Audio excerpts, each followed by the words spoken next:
안녕하세요, 여행작가TV입니다. 이번에 소개해드릴 내용은 어떤 거죠? 이번에는 리모 작가님의 드로잉 도구에 대해서 한번 이야기를 나눠볼까 합니다.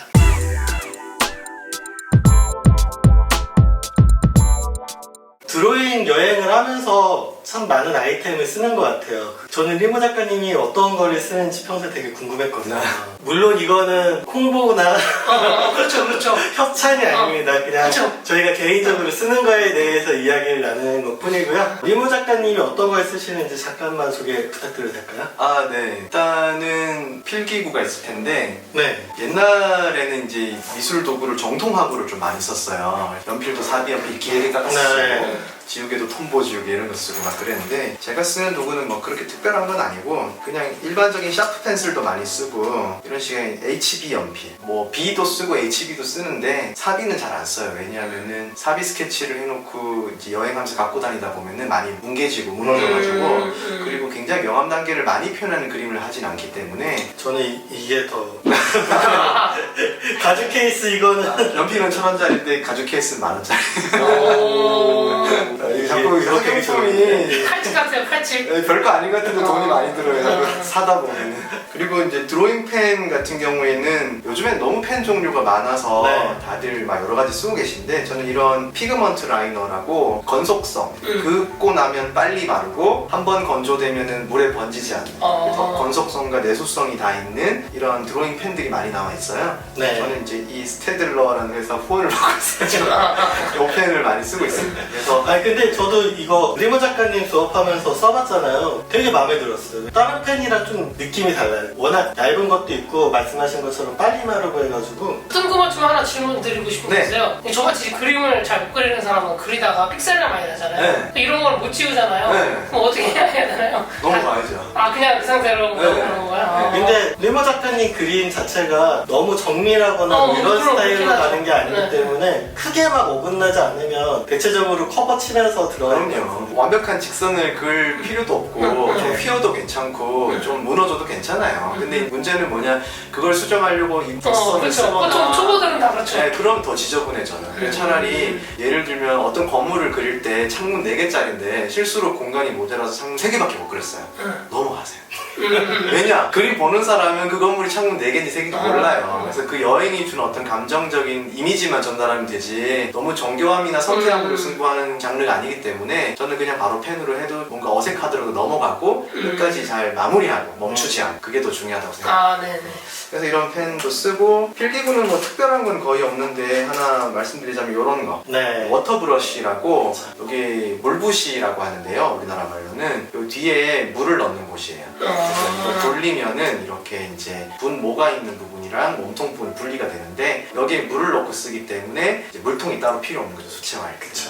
마치 그 만년필에 잉크를 넣는 공간처럼 뒤에다가 물을 넣으면 붓을 통해 가지고 물이 흘러나오는 거죠. 그래서 이런 도구 물붓을 이용해서 이제 물감을 쓰는데 물감도 이제 요즘에는 우리 흔히 말하는 튜브 물감 말고 고체 물감이라 그래가지고 이런 식으로 케이스랑 안에 네모 이걸 보고 이제 펜이라고 하는데 요거는 네. 이제 원래는 요거 2개가 하나짜리 풀펜이 먼저 나왔고요. 요거는 이제 그거 반 사이즈라고 하프펜이라고 하는데 이런 펜에 물감을 굳혀서 나오거나 아니 저는 지금 짜 넣은 건데 이런 식으로 튜브 물감을 짜서 붙이면은 케이스 자체가 팔레트 역할을 해서 이렇게만 들고 다니면 물감을 쓸 수 있게 되는 거죠. 요거는 이제 국내용으로 많이 쓰는 거고 밖에 이제 해외용으로 쓸 때는 좀 더 작은 걸 써가지고 좀 더 작은 케이스. 아무래도 해외를 나갈 때는 부피나 무게나 뭐 이런 걸 많이 따지기 때문에 맞아요. 이 부분을 이제 팔레트로 쓰는 거죠. 그렇죠. 여기에 물을 짜가지고 떨어뜨린 다음에 물감을 섞어가지고 칠하는 거죠. 예전에는 고체 물감 많이 쓰셨던 것 같은데 튜브 물감으로 바꾸셨네요? 이거는 고체예요. 이거는 고체고, 고체예요? 네, 여기는 튜브인데 저도 이제 좀 큰 작업들을 많이 하게 돼가지고 고체 물감들이 튜브가 제공이 안 되는 물감들이 있어서 튜브 물감도 좀 쓰고 있어요. 여행을 간단하게 다닐 때에는 고체 물감이 참 편리하죠. 이거는 편하네요. 귀엽죠. 예전에 저 여행 갔을 때 들고 왔던 크기가 이거 2배만 했거든요. 네. 근데 가방을 넣기가 되게 애매한 거예요. 그렇죠. 편한 여행, 재밌는 여행을 하고 싶어서 물건을 챙겨가는데 카메라 여행보다 짐이 더 많아져 버리면 부담스럽거든요. 그러니까 이렇게 좀 가볍고 부피를 줄이는 게 중요하고 제가 이런 A4짜리 클립보드를 평소에 많이 써요. 네. 그래서 여기 어떤 식으로 결합을 하는지 한번 보여드리면은 이게 이제 제가 여행 갈 때 주로 많이 쓰는 A5 사이즈 수채 양장본인데 여기 뭐 이런 식으로 그림 한쪽씩 그리거나 이런 식으로 이거는 장실에 있는 속천호수 지난 봄에 그린 건데 이런 식으로 와이드하게 그리기 좀 좋은 스케치북이고요. 얘를 밖에서 그릴 때 이런 식으로 결합을 해요. 이쪽은 이 클립보드에 결합을 하고 다른 클립들로 이쪽은 몸통을 결합하고 그래서 이게 많은 거군요. 네, 얘는 뭐 이렇게 다 안 하시는 분도 있어요. 근데 저는 보통 이렇게 해서 그럼 얘만 들면 안 떨어지거든요. 그쵸. 여기에는 물감을 이제 닦을 수 있는 휴지가 있고 그리고 여기 자석 클립인데 네. 이게 중요해요. 이게 있어야지 아. 이런 약간 틴 케이스 애를 여기 이렇게 붙일 수가 있어요. 그럼 얘가 안 떨어지죠 이렇게. 그럼 여행 가가지고 무릎 위에 얘만 올리고 쓰면 정말? 바로 그림을 그릴 수가 있는 거예요. 생각보다 되게 뭔가 막 이렇게 벌려놓고 해야 될 것 같은데 딱 아니고 다 여기 안에 다 들어가네요. 그렇죠. 그래서 요거만 파지하면은 얘를 무릎 위에 올려놓고 혹은 어디 난간에 올려놓고 혹은 이렇게 가볍게 파지한 채 그릴 수가 있게 되기 때문에 이런 거 많이 하고 물론 이제 제가 요즘에는 개인적으로도 이렇게 그리지만 지자체에서도 막 영상 작업 같은 걸 좀 해가지고 얼마 전에는 제가 부속사 가서 네. 그림 그리는 과정을 홍보 영상 촬영한 적이 있어요. 그럴 때는 이런 게 필요하죠. 화판인데 어반 스케치용 화판이거든요. 네. 이건 처음 보네요. 이런 식으로 고정을 하면 이게 다 고정이 되고요.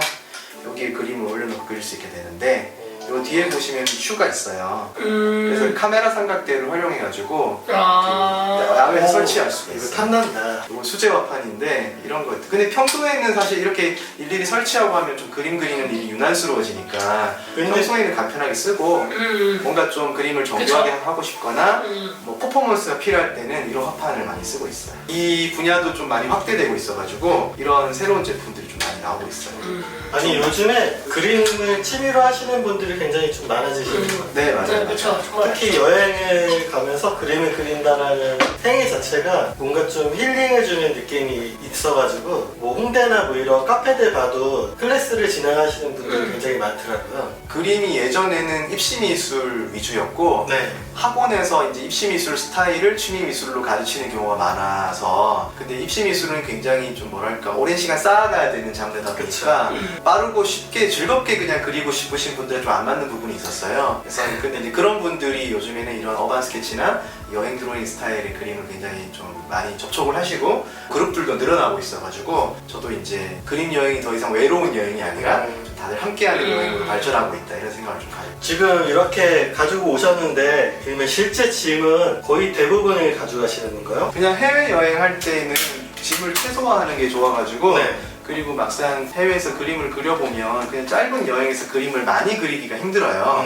그래서 보통 이제 어떤 식으로 짐을 챙겨가냐면 저는 이런 작은 화판 하나 네. 스케치북 같은 경우에는 2권 정도 챙겨가요. 이렇게 A5 사이즈의 뭐 수채 양장본 하나랑 얘는 이제 종이 두께가 좀 얇아서 수채를 할 수는 없는데 왜 우리가 가볍게 20-30분 동안 그리는 경우에는 이런 펜이나 사인펜 같은 걸로도 그리거든요. 이렇게 가볍게 그리는 용도는 이런 사이즈가 좋아가지고 보통 한 2-3권 정도 이렇게 사이즈가 다른 그런 스케치북 챙겨가고 아까 보여드린 것처럼 물감도 큰 게 아니라 좀 이렇게 작은 사이즈로 챙겨가고 있는 거죠. 요거랑 필통 하나 정도. 그러면 전체적으로 양이 그렇게 많지는 않네요. 네, 그래서 저 같은 경우에는 배낭여행 할 때 생필품이랑 옷이 들어있는 큰 배낭 뒤에 하나 메고 앞에는 작은 보조 가방, 뭐 슬링백 같은 거 네. 그런 거에 얘랑 이제 카메라랑 지갑이랑 여권 이렇게 딱 챙겨놓고 호텔 딱 도착하면은 큰 배낭만 던져놓고 앞으로 맸던 배낭을 뒤로 메고 뛰쳐나가는 거죠. 뭐 이런 식으로 배낭 가방 2개로 여행을 많이 하는 편입니다. 카메라보다 부피는 확실히 또 무겁지 않으니까요. 요즘에는 작은 카메라도 또 성능이잖아요. 맞아요. 그럼 이거는 뭐가 아까 되게 좀 궁금했거든요.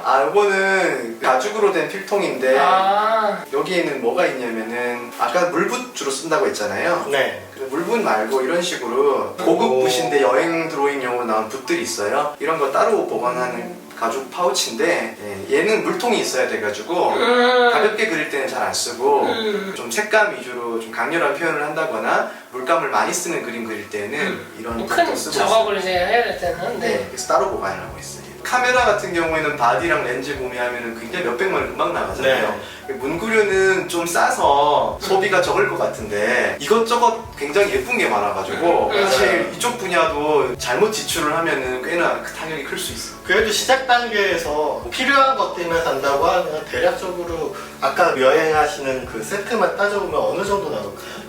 저는 이제 전문가 브랜드를 쓰기 때문에 조금 비싼 편인데 네. 기초반 이제 막 그림 시작하시는 분들한테 알려드린 브랜드는 네. 펜, 스케치북, 물감 다 합쳐도 3, 4만 원 정도에 끝나기 때문에 진입하기에는 굉장히 좋은 분야예요. 그러니까 카메라 어느 정도 괜찮은 거 사려고 하면 몇십만 원 정도가 기본인데 아니면 진짜 뭐 괜찮은 거 쓰면 몇백만 원 단위까지 올라가잖아요.